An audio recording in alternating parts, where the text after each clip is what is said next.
Standing stage वो stage होती है जिसमें बच्चा किसी चीज को पकड़ के खड़ा हो जाता है और 2 या 4 कदम चलने का प्रयास करता है। बच्चा डगमग डगमग होकर चलता है, अर्थात उससे अपने आप को बैलेंस करने में दिक्कत होती है।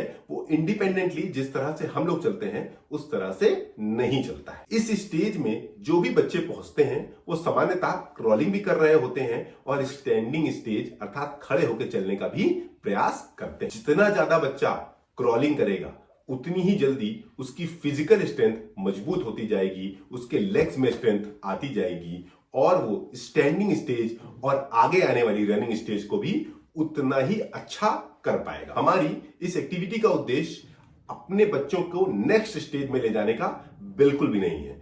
हमारा इस एक्टिविटी का उद्देश्य है बच्चों को मैक्सिमम से मैक्सिमम इस स्टेज की प्रैक्टिस कराना, जिससे उनके अंदर स्वतः इतनी ताकत बने, इतना स्ट्रेंथ बने कि वो अगले स्टेज में स्वयं से चले जाएं, हमें जरा सा भी प्रयास न करना पड़े। तो जिन लोगों के बच्चे अभी खड़े होने का प्रयास कर रहे हैं उन्हें हमारा क्रॉलिंग स्टेज का वीडियो जरूर देखना चाहिए। क्रॉलिंग बच्चों के लिए बेहद जरूरी है। वो स्टैंडिंग स्टेज और आगे रनिंग स्टेज दोनों के लिए आवश्यक होती है। जब बच्चे किसी सपोर्ट के माध्यम से खड़े होकर थोड़ा थोड़ा चलने का प्रयास करते हैं तो कई बार वो गिर जाते हैं। हमें बिल्कुल भी बच्चों के गिरने से घबराना नहीं है। जब भी बच्चे ऐसा प्रयास कर रहे हों बस हमें उन्हें मॉनिटर करना है। कई बार बच्चे रोने भी लगते हैं, लेकिन हमें इस पे अपने आप को परेशान नहीं करना है। ये नॉर्मल प्रक्रिया है। जो भी बच्चा चलने का प्रयास करेगा वो गिरेगा, उठेगा, फिर गिरेगा, फिर उठेगा। लेकिन हमें इस बात का ध्यान रखना है कि कई बार बच्चे बैक फॉल हो जाते हैं, अर्थात पीछे की ओर गिर जाते हैं, जिससे उनके सर में चोट की संभावनाएं रहती हैं।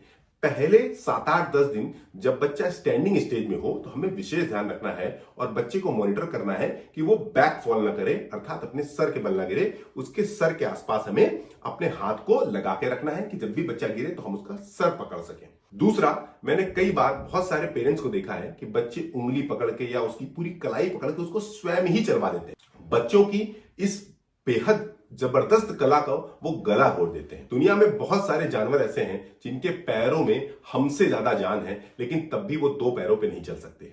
ये 2 पैरों पे चलना एक विशेष कला है जिन्हें बच्चों को स्वयं सीखने दें।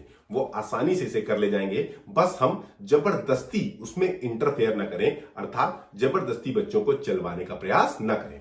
उन्हें सपोर्ट ना दें, उन्हें पकड़ कर चलवाएं नहीं, उन्हें बस इस एक्टिविटी का मजा लेने दें, बस उन्हें चलवाते रहें। क्योंकि हम लोग अभी तो हैं बच्चों के सपोर्ट के लिए, लेकिन हमेशा नहीं होंगे। उनकी हमेशा सपोर्ट मांगने की आदत बन जाएगी। बहुत सारे फिल्म स्टार और बहुत सारे क्रिकेटर्स के लड़के इसीलिए ज्यादा तरक्की नहीं कर पाते क्योंकि उनको कदम कदम पे सपोर्ट मिलता है और वो एक इंडिपेंडेंट इंसान नहीं बन पाते हैं।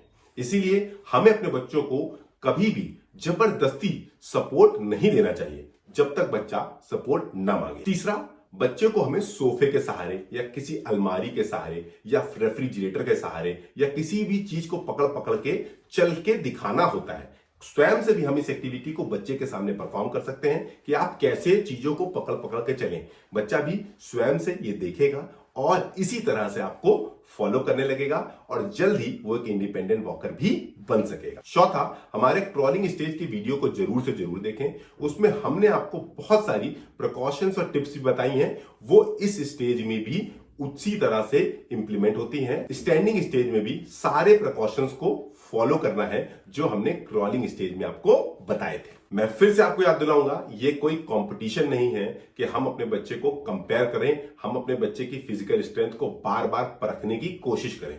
हमें धैर्य रखना होगा। बच्चे धीरे धीरे ही इन एक्टिविटीज को सीखेंगे। इन एक्टिविटीज को सीखने में समय लगता है। चलना एक बेहद ही कॉम्प्लेक्स प्रक्रिया है जिसे दुनिया में और कोई नहीं कर पाता है। इसीलिए आप धैर्यपूर्वक बच्चों की इन एक्टिविटी का आप मजा लें और बच्चों के लिए भी चलने को एक फन लविंग एक्टिविटी बनाएं। जैसे जैसे बच्चे में फिजिकल स्ट्रेंथ बढ़ती जाएगी वो स्वयं ही अपनी अगली स्टेज रनिंग स्टेज की तरफ बढ़ता जाएगा। वो अपने आप को बैलेंस करना सीख जाएगा। वो धीरे धीरे अपने आप दौड़ने लगेगा, हल्का हल्का इंडिपेंडेंटली वॉक करने लगेगा और हम लोग की रनिंग स्टेज की ओर बढ़ने लगेगा। कोशिश करें क्रॉलिंग स्टेज को ज्यादा से ज्यादा प्रमोट करें, लंबे से लंबे समय तक कराएं। कोशिश करें अब 1 से 2 घंटा 3 घंटा क्रॉलिंग स्टेज को प्रमोट करें। बच्चा जितना ज्यादा क्रॉल करेगा उतना ज्यादा बच्चा अच्छे से स्टैंडिंग स्टेज और रनिंग स्टेज को जल्दी अचीव करेगा।